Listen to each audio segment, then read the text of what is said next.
Very good morning to all the students. Once again, we are coming to introduce a new topic of class 12 accountancy. As you know very well, in the last three videos, we already discussed lots of the important theoretical topic and concept related to the chapter number 8, that is in redemption of debenture. And you know very well, it is the last chapter of the part A. And it is the last chapter of the part A, volume 2. And you can see that in the volume 2 there are three chapters: issue of share, forfeiture of share, reissue of the forfeited share. ये पूरा एक chapter 1 का package था in the volume 2 first chapter number 2 which are related to the issue of debenture, and chapter number 3 which are related to the redemption of debenture. यानी कि debenture को issue करने के बाद after a certain time company plan to redeem such debenture. Company क्या करती है, उस डिवेंचर को रिडीम करने का प्लान करती है. रिडीम करना मतलब डिवेंचर होल्डर को उनके डिवेंचर के पैसे को वापस लौटाने का प्लान करती है, जिसे हम लोग क्या कहते हैं, रिडम्पशन ऑफ डिवेंचर कहते हैं.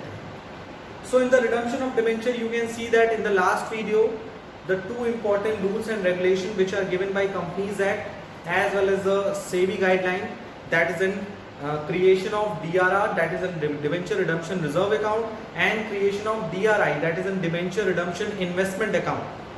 So ये दो रूल हैं, ये this is a very important rule for the redemption of debenture chapter.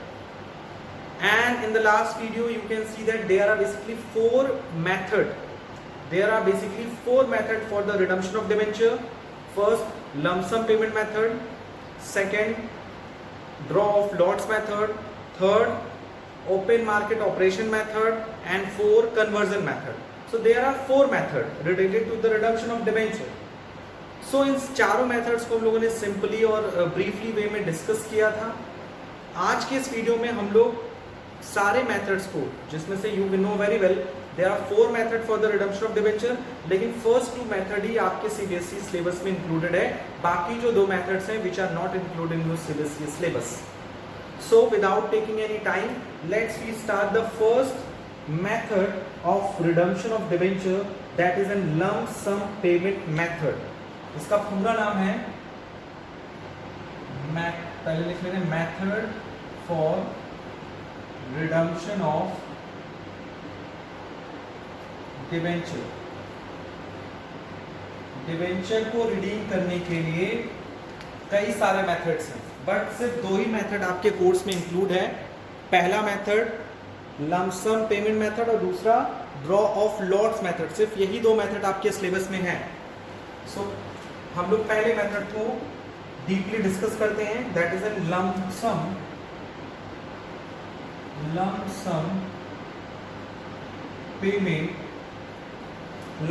payment at the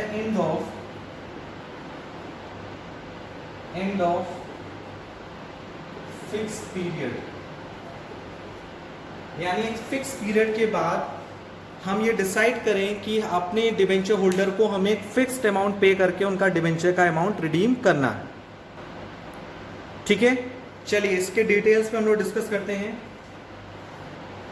According to this method, company redeems whole of its debenture in one lump sum at the expiry of a specified period, that is a maturity date. So what is lump sum payment method? In this method, company redeems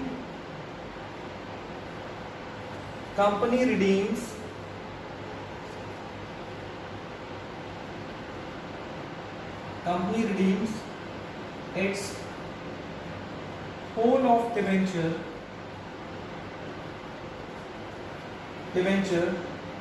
in one installment. यानी इस method में क्या होता है, company अपने सारे debenture को एक ही इंस्टॉलमेंट में क्या कर लेती है, रिडीम कर देती है. ठीक है. Second and very important point related to this method, पहला ये पॉइंट एकदम क्लियर है कि कंपनी इस मेथड में क्या करती है, अपने सारे डिबेंचर को एक इंस्टॉलमेंट में क्या कर देती है, रिडीम कर देती है, मतलब पे बैक करके खत्म कर देती है. In one installment at the expiry of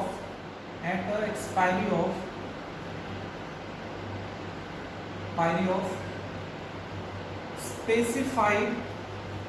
specified period, मतलब एक स्पेसिफाइड पीरियड के ओवर होने के बाद कंपनी क्या कर देती है, अपने डिबेंचर, सारे डिबेंचर को एक साथ एक ही इंस्टॉलमेंट में क्या कर देती है, रिडीम कर देती है. Second point which are related to this method. In this method मतलब कि लमसम पेमेंट मेथड के समय company must have to prepare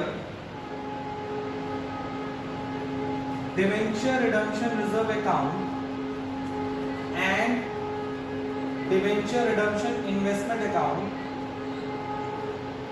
as per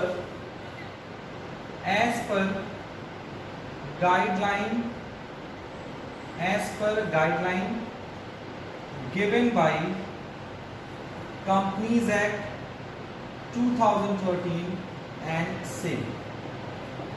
मतलब लमसम पेमेंट मेथड के अंदर ये भी आपको ध्यान रखना है कि कंपनी को रिडम्पशन के पहले डीआरआर अकाउंट और डीआरआई अकाउंट बनाना पड़ेगा, जैसा कि कंपनीज एक्ट 2013 और सेबी में गाइडलाइन में प्रॉपरली एक्सप्लेन्ड है. अब आते हैं इसके न्यूमेरिकल पार्ट पे कि लमसम पेमेंट मेथड के अंडर में हम क्या क्या जर्नल एंट्री पास करते हैं eight the time of the redemption of debenture.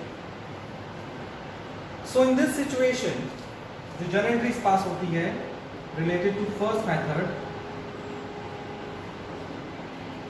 पहली journal entry you know very well, पहले क्या होता है, डिबेंचर इशू होता है. तो पहली जर्नल एंट्री किसकी होती है, इशू ऑफ डिबेंचर. सबसे पहले हम डिबेंचर को इशू करने की एंट्री पास करते हैं इशू डेट पे, और इशू की एंट्री ये प्री डिटरमाइंड नहीं है क्योंकि which are totally given on the question कि क्वेश्चन में क्या कंडीशन अप्लाई है. Issue date par, redemption at par है, issue date par, redemption at premium है, issue date discount, redemption at premium. So you can see that there are basically 6 cases related to the issue of debenture on the basis of the terms and condition of redemption. So journal entries में सबसे पहले हम focus करते हैं issue of debenture, यानी debenture की issue की entry पास करने के बाद हम ये डिसाइड करेंगे कि हमारा डिबेंचर रिडीम कब हो रहा है, ये भी हमें जानना जरूरी है. सो डिबेंचर जब भी रिडीम होगा उसके ठीक पहले वाले 31 मार्च को, याद रखिएगा, before the redemption of debenture at 31 March हम क्या करेंगे, हमें बनाना पड़ेगा DRR बनाना पड़ेगा. ठीक है, ये बात याद रखिएगा. On 31st March before the redemption of debenture, redemption के पहले हमें क्या करना पड़ेगा, अनलिस्टेड कंपनी, आपने रूल पढ़ा है ना, अनलिस्टेड, सारी कंपनीज नहीं, unlisted company create DRR at the rate of 10% of face value of debenture. Unlisted company क्या करेगी, क्रिएट करेगी DRR कितने परसेंट से, 10% of the face value of debenture outstanding. मतलब जितना डिबेंचर हमें रिडीम करना है, टोटल डिबेंचर जितना हमने रिडम्पशन के लिए प्लान किया है, पूरा उस बेसिस पे हम लोग क्या करेंगे, उसने का DRR क्रिएट करेंगे. ये स्टेप्स याद रखिए, जर्नल एंट्रीज याद रखिए. इशू ऑफ डिबेंचर की एंट्रीज आपने पढ़ी हुई है, DRR क्रिएट करने की एंट्री आपने पढ़ी है, statement of PL to DRR. So कितना परसेंट से बनेगा, 10% से face value of the debenture outstanding. Third आप क्या करेंगे, third point, after the creation of DRR, you know very well, before the redemption of debenture, उसके ठीक पहले 30 अप्रैल को, उसके ठीक पहले 30 अप्रैल को क्या करेंगे, हम लोग प्रिपेयर करेंगे DRI अकाउंट. सो याद रखिएगा इसको, on 30 April, on 13th April, just before redemption of debenture, just before redemption of debenture हम लोग क्या करेंगे, इन्वेस्ट करेंगे. All company must invest in DRI at the rate of 15% off, at the rate of 15% off face value of debenture due for redemption in current year. ये बात याद रखिएगा, इसलिए मैं स्टेप्स आपको लिखवा रहा हूँ. और ये स्टेप्स इतने टफ हैं, ये स्टेप इतने आपको परेशान करेंगे, इतने सारे आपको डाउट क्रिएट करेंगे कि आपको इन सारे स्टेप्स के बारे में नॉलेज होना चाहिए. सबसे पहला, जब आप इशू करेंगे, जब जर्नल एंट्री पास करेंगे related to the lump sum payment method, तो उसमें सबसे पहले आप जर्नल एंट्री में क्या करेंगे, डिबेंचर को इशू करने की एंट्री पास करेंगे. फिर before the redemption of debenture on 31 मार्च आप क्या करेंगे, जो अनलिस्टेड कंपनी है जिनको कहा गया है कि उन्हें डीआरआर बनाना है, वो 10% से डीआरआर बनाएंगे. किसका, face value of debenture outstanding, जितना डिबेंचर रिडम्पशन के लिए ड्यू है टोटल, उतने का हम लोग क्या करेंगे, डीआरआर बनाएंगे. फिर रिडम्पशन ऑफ डिबेंचर के जस्ट पहले वाले 30 अप्रैल आप क्या करेंगे, सभी कंपनियां इन्वेस्ट करेंगी इन द डीआरआई. कितना, 15% of face value of the debenture due for redemption in current year. मतलब करंट ईयर में जितना हमारा रिडम्पशन के लिए ड्यू है उतना हम डीआरआई बनाएंगे. उसके बाद क्या करेंगे, यू नो वेरी वेल, उसके बाद हम इन कैश करेंगे. इसलिए ये मैं यहाँ लिख रहा हूँ. आफ्टर दैट आप क्या करेंगे, इन कैशमेंट ऑफ, ये पॉइंट के नीचे मैं अंडरलाइन कर दे रहा हूँ ताकि आप कंफ्यूज मत होइएगा. इन कैशमेंट ऑफ डीआरआई. उसके बाद आप क्या करेंगे, डिबेंचर रिडम्पशन इन्वेस्टमेंट को eight the time of the redemption of debenture, debenture के रिडम्पन के टाइम पे आप क्या करेंगे, उसको इन कैश करेंगे. और नंबर 5 आप क्या करेंगे, रिडम्पशन की पास करेंगे. सो ये 5 स्टेप आपको ध्यान में रखना है. क्या ये 5 स्टेप है? नहीं, इसके साथ एक स्टेप और है.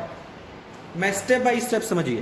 पहले हम डिबेंचर को इशू करेंगे, फिर रिडम्पशन के पहले वाले ठीक 31 मार्च को डीआरआर क्रिएट करेंगे, 10% total debenture due for redemption. और फिर रिडम्पशन के जस्ट पहले 30 अप्रैल को हम क्या करेंगे, डीआरआई अकाउंट बनाएंगे 15% से फेस वैल्यू पे, और उतने डिबेंचर पे डीआरआई बनाएंगे जितना डिबेंचर रिडम्पशन के लिए ड्यू है करंट ईयर में. फिर eight the time of the redemption के दिन, याद रखिएगा, रिडम्पशन के दिन हम क्या करेंगे, पहले डीआरआई को इनकैश करेंगे, फिर रिडम्पशन करेंगे डिबेंचर पर. और इतना करने के बाद after completing all these activity, point number 6 क्या होगा, हम डीआरआर अकाउंट को क्या करेंगे, ट्रांसफर करेंगे टू जनरल रिजर्व अकाउंट. और इसके बारे में मैंने आपको डिस्कस किया था कि जो डीआरआर ट्रांसफर होता है जनरल रिजर्व में, वो किस बेसिस पे ट्रांसफर होता है, जितना डिबेंचर रिडीम हो जाता है आउट ऑफ टोटल रिडम्पशन में से. अगर 10 लाख में से डिबेंचर में से अगर 50,000, 10 लाख में से अगर 5 लाख रुपीस का डिबेंचर रिडीम हो गया है, तो 50% ही डीआरआर ट्रांसफर होगा जनरल रिजर्व में. 50% वेट करेगा कि जब तक पूरा डिबेंचर रिडीम नहीं हो जाता. तो ये कुछ इंपॉर्टेंट इंफॉर्मेशन है related to the lump sum payment method. इसको नोट डाउन करिए.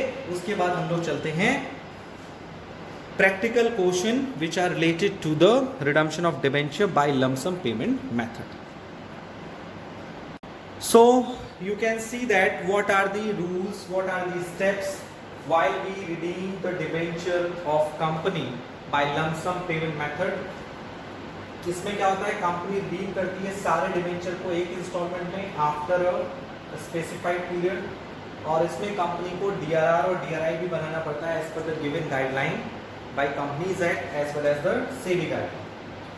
और इसमें स्टेप्स क्या क्या हैं, firstly we issue the debenture, secondly we create the DRR at the rate of 10%, third we create a DRI account at the rate of 15%, and after that before the redemption of debenture या at the time of the redemption of debenture हम क्या करेंगे, DRI in cash करेंगे अगर ज़रूरत पड़ेगी तो. और अगर उसके बाद हम लोग क्या करेंगे, डिबेंचर को रिडीम करने के बाद लास्ट हम लोग क्या करेंगे, डीआरआर अकाउंट को जनरल रिजर्व में ट्रांसफर करेंगे ऑन द बेसिस ऑफ किस बेसिस पे ट्रांसफर करेंगे? On the basis of debenture redeem out of total debenture. चलिए आते हैं क्वेश्चंस पे। ये मैं स्टेप्स अभी रखा रह रहा हूँ ताकि जब हम क्वेश्चन सॉल्व करें सो आपको कोई प्रॉब्लम ना हो कि हमें कौन कौन सी जनरल एंट्री पास करनी है। So the first question related to this chapter, that is an lump sum payment at the end of the fixed period. First question says that Kaveri Limited an unlisted company, Kaveri Limited एक unlisted company है, issued 50,000 8% debenture of 100 each at par on October 1, 2015. Redeemable on March 31, 2020. It was decided to invest 15% of the face value of debenture to be redeemed towards debenture redemption investment on 30 April 2019. Debenture were redeemed on due date. Record the necessary entries for issue and redemption of debenture. So very good. Question बहुत easy है. कह रहा है कि पहले 1 अक्टूबर 2015 को company ने debenture issue किया पार पे और रिडम्पशन के बारे में कोई इंफॉर्मेशन नहीं है, तो हम क्या मानेंगे? Issued at par, redemption at par का सिचुएशन। तो जो पहली एंट्रीज होंगी ऑन 1 अक्टूबर 2015 वो होगा bank account debit, debenture issue करने का bank account debit to 8% debenture application and allotment account. याद होगा आपको एंट्रीज पास करते थे कितने डिवेंचर? 50,000 100 रुपीज के,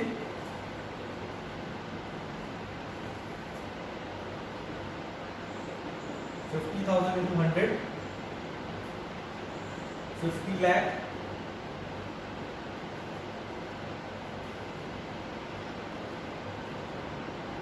ओके। फिर यू नो वेरी वेल ये क्या है? Issue at par, redemption at par है, क्योंकि रिडम्पशन के बारे में कोई टर्म्स एंड कंडीशन नहीं बताया है, सो उसको हम पार मान के ही चलेंगे। सो ये इशू की एंट्री पास हो गई। इशू की एंट्री याद होगा 2 स्टेप में होता था, पहले रिसीव करने का फिर ट्रांसफर करने का। ट्रांसफर के टाइम में हम बुक करते थे कि पार पे रिडम्पशन है कि प्रीमियम पे रिडम्पशन, ठीक है। स्टेप समझ लीजिए, आपको पूरा क्वेश्चन समझ में आ जाएगा, कोई प्रॉब्लम नहीं आएगी आपको क्वेश्चन को सॉल्व करने में।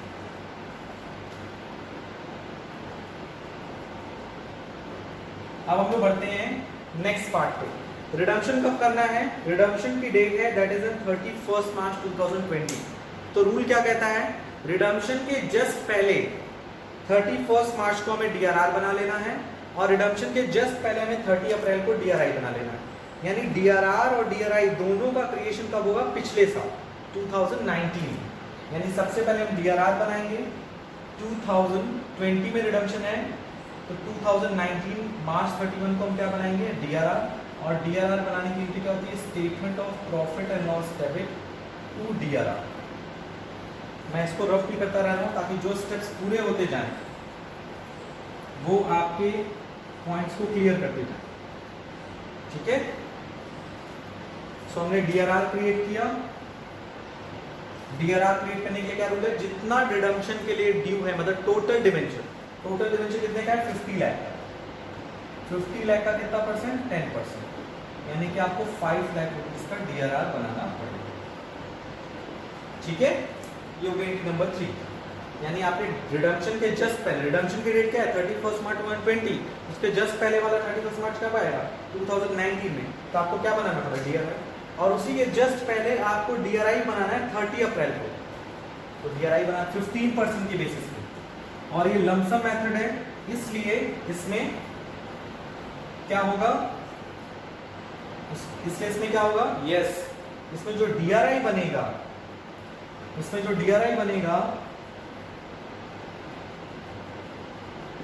वो कितना पड़ेगा?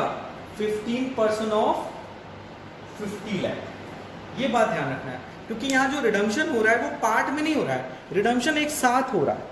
तो जब रिडम्पशन एक साथ हो रहा है तो आपको दिमाग में ये चीज रखना है कि हमें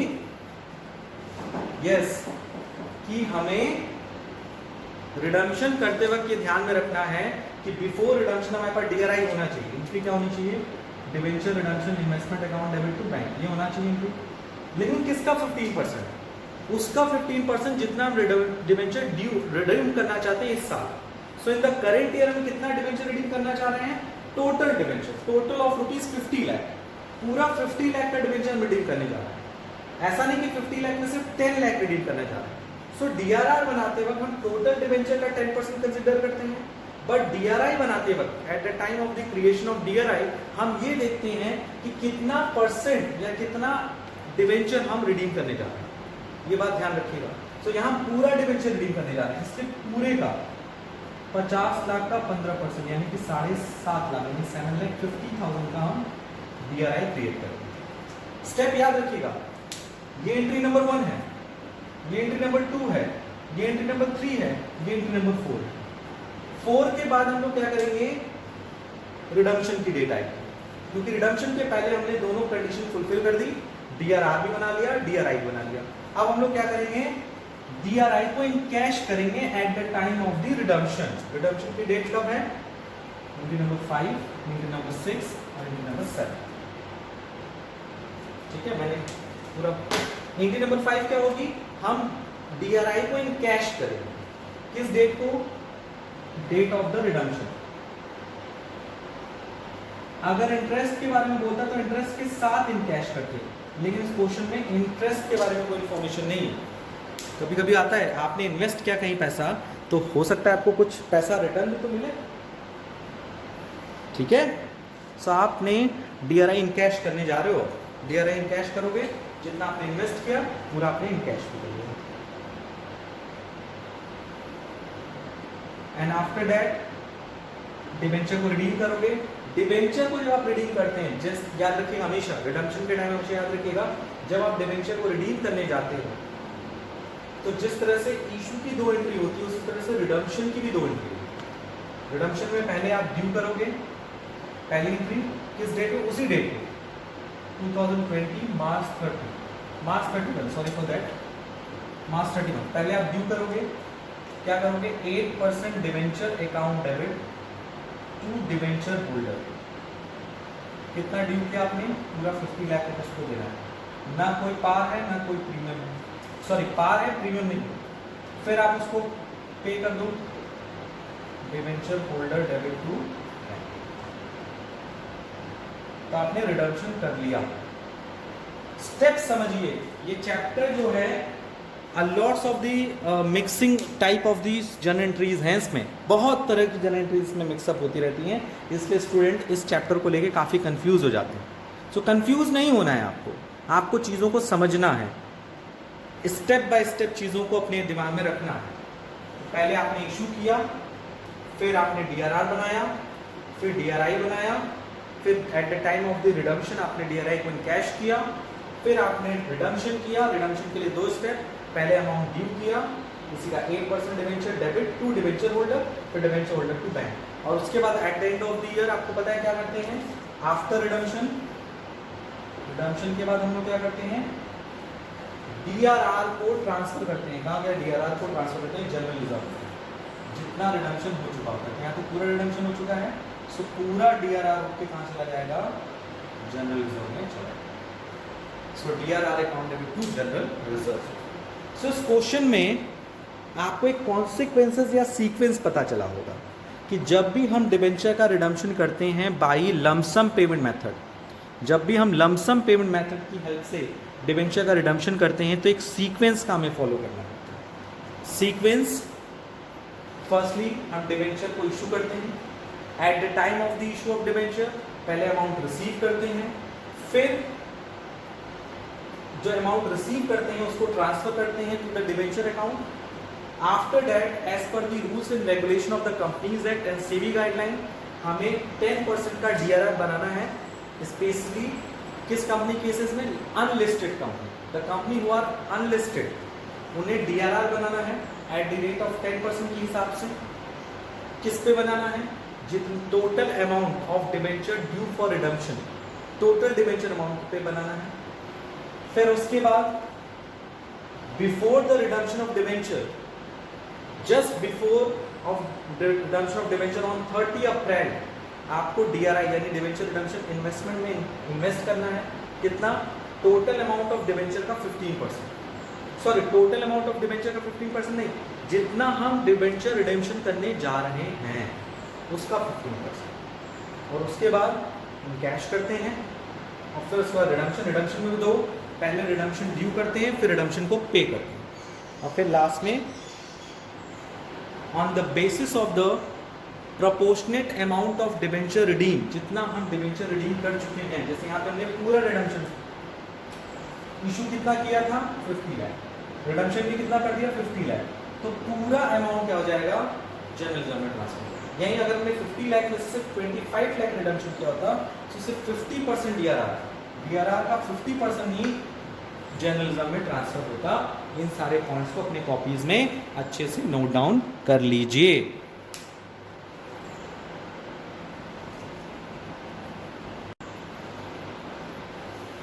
सो इस क्वेश्चन में हमें ये समझ में आ गया कि हम कैसे डिबेंचर को रिडीम करेंगे with the help of lump sum payment method. इसके लिए स्टेप्स फॉलो करेंगे, उस स्टेप्स की एक सीरीज हम लोग देख लेते हैं ताकि आपको इस चैप्टर का कोई भी क्वेश्चन सॉल्व करने में प्रॉब्लम नहीं आए।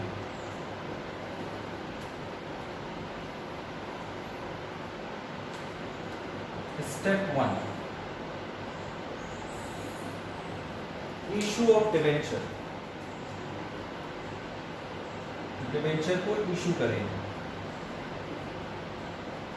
और याद रखेंगे terms and condition of redemption, यानी जब जर्नल एंट्री पास करेंगे related to the issue of debenture की, तो हम ये ध्यान रखेंगे कि what are the terms and condition of redemption. Redemption के टाइम पे क्या टर्म्स एंड कंडीशन डिसाइड हुई है। Point number 2, step 2। स्टेप 2 क्या होगा,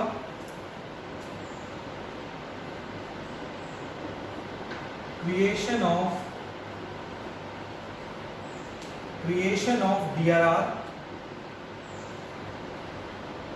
DRR का क्रिएशन करेंगे एट द रेट ऑफ 10% तब 31 मार्च।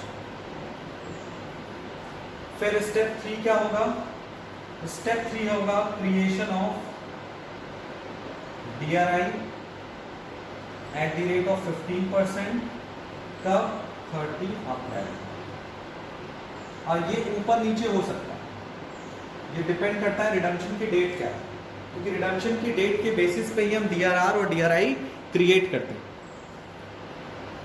उसके बाद स्टेप 3 हो गया ये, एंड आफ्टर स्टेप 3 हम स्टेप 4 में क्या करते हैं, स्टेप 4 में हम लोग at the time of the redemption date encash करते हैं, इनकैशमेंट ऑफ DRI को इनकैश करते हैं कब, on the date of redemption. Redemption की डेट पे हम DRI को इनकैश करते हैं, लेकिन it is an option, it is not a compulsory नहीं है। अभी मैं आप कुछ क्वेश्चन ऐसे लाएंगे जहां पे आपको DRI इनकैश करने की जरूरत ही नहीं पड़ेगी। फिर उसके बाद स्टेप 4 है आपका, स्टेप 5 है रिडम्पशन। उसके बाद आप क्या करेंगे, रिडम्पशन करेंगे डिवेंचर का, डिवेंचर्स का रिडम्पशन करेंगे किस बेसिस पे, टर्म्स ऑफ रिडम्पशन। जैसे रिडम्पशन पार पे है तो उस बेसिस पे करेंगे, प्रीमियम पे है तो उस बेसिस पे डिवेंचर का रिडम्पशन करेंगे, एंड एट लास्ट उसके बाद हम लोग क्या करेंगे, लास्ट में DRR को उठाकर भेज देंगे जनरल रिजर्व में। Step 6, DRR transfer to general reserve. So these are the 6 steps. These are the 6 steps related to the. These are the 6 steps related to the redemption of debenture. Redemption of debenture. Okay. So ये 6 steps हैं which are related to the redemption of debenture by lump sum repayment method. यानी एक ऐसा method है जिसमें हम debenture का redemption करते हैं in one instalment after the expiry of specified period. ठीक है, ये स्टेप्स अपने दिमाग में रख लीजिए और स्टेप्स के बेसिस पे ही हम लोग जनरल एंट्री पास करेंगे। So in today's video we discussed and solved the practical problem related to the first method of the redemption of debenture, that is a lump sum prepayment method. Next method में next video में हम लोग next method पर discuss करेंगे। आज के लिए इतना ही। Thank you, bye bye.